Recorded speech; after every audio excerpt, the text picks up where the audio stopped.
കുമളി ചോറ്റുപാറയിൽ വീട്ടിൽ പട്ടാപ്പകൽ മോഷണം. ശരണ്യ ഭവനിൽ രവി പശുപതി ദമ്പതികളുടെ വീട്ടിലാണ് മോഷണം നടന്നത്. മകന്റെ വിവാഹത്തിന് സൂക്ഷിച്ചിരുന്ന 1 ലക്ഷം രൂപയും 7.5 പവൻ സ്വർണവും മോഷണം പോയി. സംഭവത്തിൽ വിരലടയാള വിദഗ്ധരും ഡോഗ് സ്ക്വാഡും സ്ഥലത്തെത്തി പരിശോധന നടത്തി. കഴിഞ്ഞ ദിവസമായിരുന്നു മോഷണം നടന്നത്. കുമളി ചോറ്റുപാറ ശരണ്യ ഭവൻ രവി പശുപതി ദമ്പതികളുടെ വീട്ടിലാണ് മോഷണം നടന്നത്. ഇവരുടെ മകൻ വിഘ്നേഷിന്റെ വിവാഹ ആവശ്യത്തിനായി സൂക്ഷിച്ചിരുന്ന 1 ലക്ഷം രൂപയും 7.5 പവൻ സ്വർണവുമാണ് മോഷണം പോയത്. വീടിന്റെ മേൽക്കൂര തകർത്ത് അകത്തു കയറിയ മോഷ്ടാവ് അലമാര കുത്തി തുറക്കുകയും പണവും സ്വർണവും അപഹരിക്കുകയുമായിരുന്നു. രവിയുടെ ഭാര്യ ജോലിക്ക് പോവുകയും രവിയും മകൾ ശരണ്യയും പുറത്തേക്ക് പോകുകയും ചെയ്ത സമയത്താണ് സംഭവം നടന്നത്.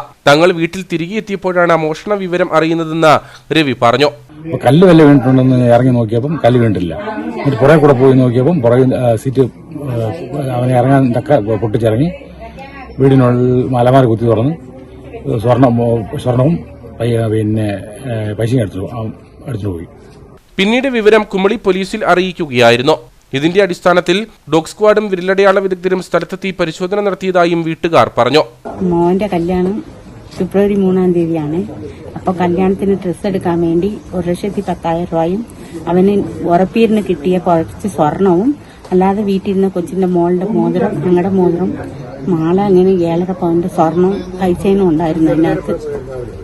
ഒറ്റപ്പെട്ട വീടുകൾ കേന്ദ്രീകരിച്ച് മേൽക്കൂര തകർത്തുള്ള മോഷണങ്ങൾ തുടർക്കഥയായിരിക്കുകയാണ്. പ്രതിക്കായുള്ള അന്വേഷണം ഊർജിതമാക്കിയതായി പോലീസ് അറിയിച്ചു.